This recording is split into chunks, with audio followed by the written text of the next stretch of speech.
2 Samuel 16.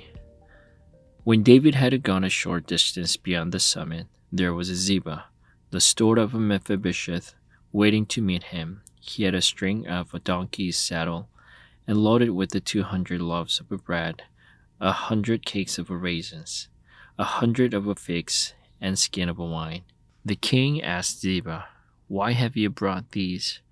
Ziba answered, "The donkeys are for the king's household to ride on. The bread and fruit are for the men to eat, and the wine is to refresh those who become exhausted in the wilderness."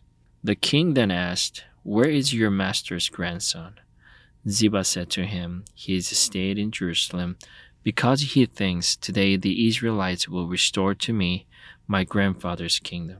Then the king said to Ziba, "All that belonged to Mephibosheth is now yours.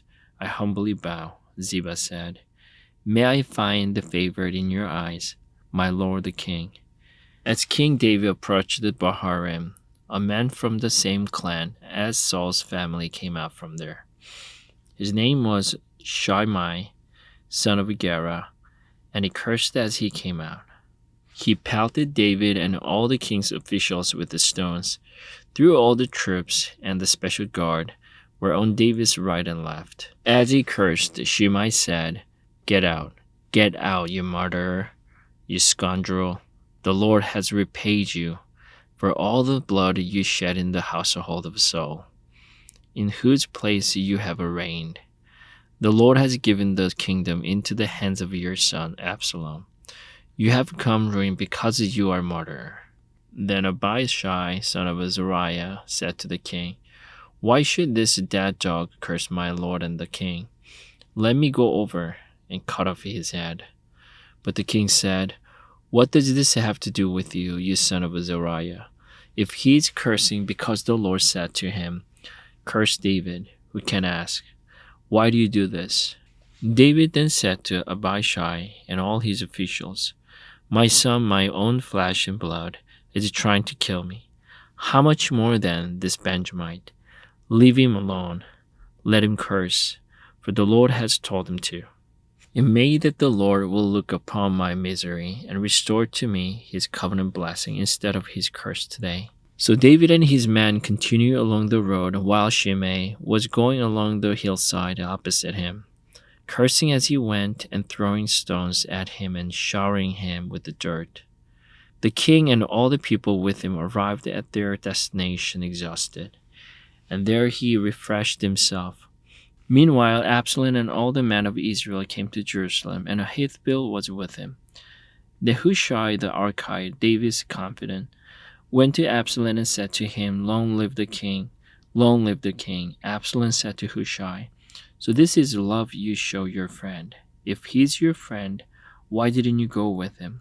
Hushai said to Absalom, "No, the one chosen by the Lord, by these people, and by all the men of Israel, his eye will be, and I will remain with him. Furthermore, whom should I serve? Should I not serve the son? Just as I served you, father, so I will serve you." Absalom said to Ahithophel, "Give us your advice. What should we do?" Ahithophel answered, "Sleep with your father's concubines, whom he left to take care of the palace. Then all Israel will hear that you have made yourself obnoxious to your father, and the hands of everyone with you will be more resolute." So they pitched the tent for Absalom on the roof, and he slept with his father's concubines in the sight of all Israel. Now in those days the advice Ahithophel gave was like that of one who inquires of God. That was how both David and Absalom regarded all of Ahithophel's advice. 2 Samuel 17. Ahithophel said to Absalom, "I would choose 12,000 men and set out tonight in pursuit of David. I would attack him while he is weary and weak. I would strike him with the terror, and then all the people with him will flee. I will strike down only the king, and bring all the people back to you. The death of the man you seek will mean the return of all. All the people will be unharmed." This plan seemed good to Absalom and to all the elders of Israel. But Absalom said, "Summon also Hushai the Archite, so we can hear what he has to say as well." When Hushai came to him, Absalom said, Ahithophel has given this advice. Should we do what he says? If not, give us your opinion. Hushai replied to Absalom, The advice Ahithophel has given is not good this time. You know your father and his men, they are fighters, and as fierce as a wild bear, robbed of her cubs. Besides, your father is an experienced fighter. He will not spend the night with the troops. Even now, he is hidden in a cave or some other place. If he should attack your troops first, whoever hears about it will say, There has been a slaughter among the troops who follow Absalom. Then even the bravest soldier, whose heart is like the heart of a lion, will melt with the fear, for all Israel knows that your father is a fighter, and that those with him are brave. So I advise you, let all Israel from Dan to Beersheba, as numerous as the sand on seashore, be gathered to you, with you yourself leading them into battle. Then we will attack him, wherever he may be found, and we will fall on him as dew settles on the ground. Neither he nor any of his men will be left alive. If we withdraw into a city, then all Israel will bring ropes to that city, and we will drag it down to the valley until not so much as a paddle is left. Absalom and all the men of Israel said, The advice of Hushai the Archite is better than that of Ahithophel. For the Lord had determined to frustrate the good advice of Ahithophel in order to bring disaster on Absalom. Hushai told Zadok and Abiathar the priest, Ahithophel has advised the Absalom and the elders of Israel to do such and such, but I have advised them to do so and so. Now send a message at once and tell David, Do not spend the night at the forest in the wilderness. Cross over without fail, where the king and all the people with him will be swallowed up. Jonathan and Ahimaaz were staying at En-Rogel. A female servant was to go and inform them, and they were to go and tell King David, for they could not risk being seen entering the city. But a young man saw them and told Absalom. So the two of them left at once and went to the house of a man in Bahurim. He had a well in his courtyard, and they climbed down into it. His wife took a covering and spread it out over the opening of the well, and scattered grain over it. No one knew anything about it. When Absalom's men came to the woman at the house, they asked, Where are Ahimaaz and Jonathan? The woman answered them, They crossed over the brook. The men searched but found no one, so they returned to Jerusalem. After they had gone, the two climbed out of the well and went to inform King David. They said to him, Set out and cross the river at once. Ahithophel has advised such and such against you. So David and all the people with him set out and crossed the Jordan. By daybreak, no one was left who had not crossed the Jordan. When Ahithophel saw that his advice had not been followed, he saddled his donkey and set out for his house in his hometown. He put his house in order and then hanged himself. So he died and was buried in his father's womb. David went to Mahanaim, and Absalom crossed the Jordan with all the men of Israel. Absalom had appointed Amasa over the army in place of Joab. Amasa was the son of Zathar, an Ishmaelite who had married Abigail, the son of Nahash, and sister of Jeriah, the king of Joab. The Israelites and Absalom camped in the land of Gilead. When David came to Mahanaim, Shobai, son of Nahash, from Rabbah of the Ammonites, and Machir, son of Amiel, from Lodabar and Barzillai, the Gileadite from Rogelim, brought batting and balls and articles of pottery. They also brought wheat and barley, flour and roasted grain, beans and lentils, honey and curds, sheep and cheese from cow's milk for David and his people to eat. For they said the people have become exhausted and hungry and thirsty in the wilderness. 2 Samuel 18. David mustered the men who were with him and appointed over them commanders of thousands and commanders of hundreds. David sent out his troops, a third under the command of Joab, a third under Joab's brother Abishai son of Zeruiah, and a third under Ittai the Gittite. The king told the troops, I myself will surely march out with you. But the men said, You must not go out. If we are forced to flee, they won't care about us. Even if half of us die, they won't care. But you are worse than 10,000 of us. It would be better now for you to give us support from the city. The king answered, I will do whatever seems best to you. So the king stood beside the gate, while all his men marched out in units of hundreds and of thousands.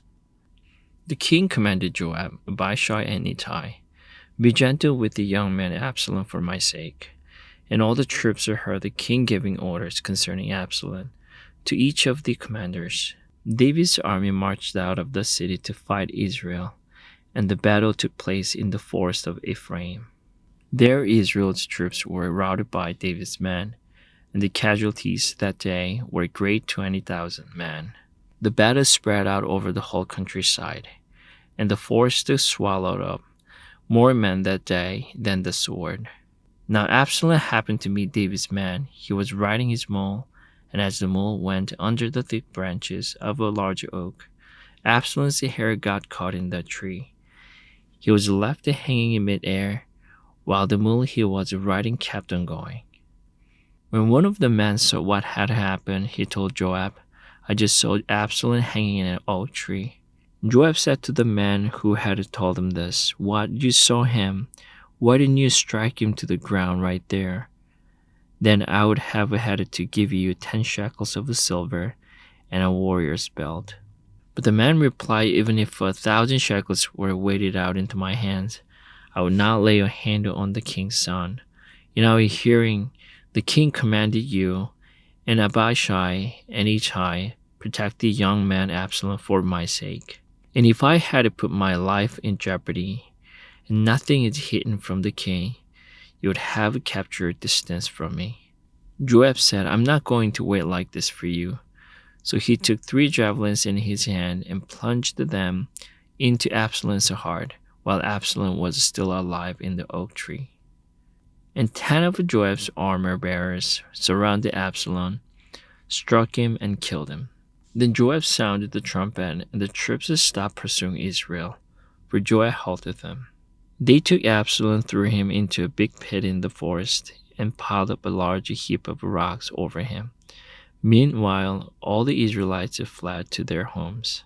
During his lifetime, Absalom had taken a pillar and erected in the king's valley as a monument to himself, for he thought, I have no son to carry on the memory of my name.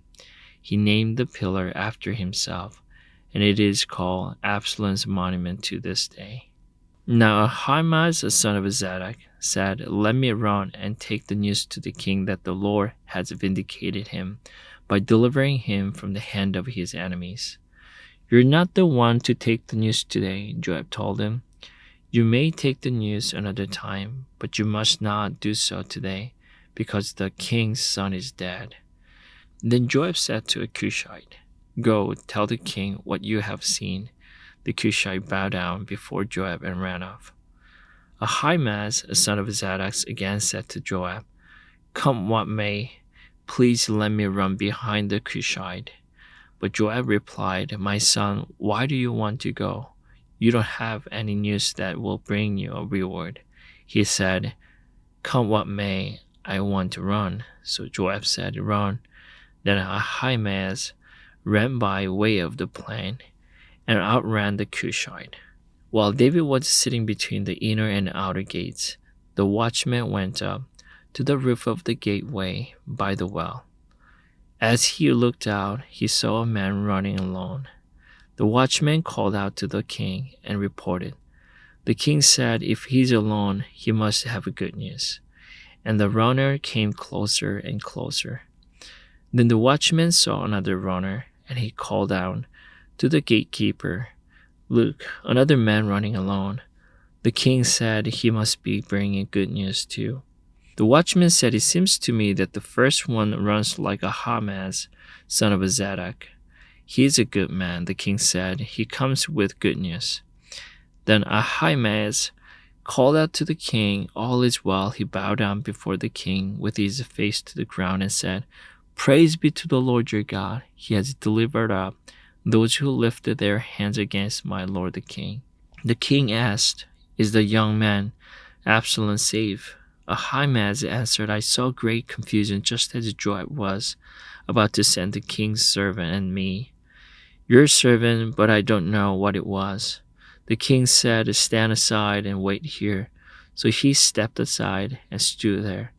Then the Cushite arrived and said, My lord the king, hear the good news. The Lord has vindicated you today by delivering you from the hand of all who rose up against you. The king asked the Cushite, Is the young man Absalom safe? The Cushite replied, May the enemies of my lord the king and all who rise up to harm you be like that young man. The king was shaken. He went up to the room over the gateway and wept. As he went, he said, O my son Absalom, my son Absalom, if only I had died instead of you. O Absalom, my son, my son. Amen.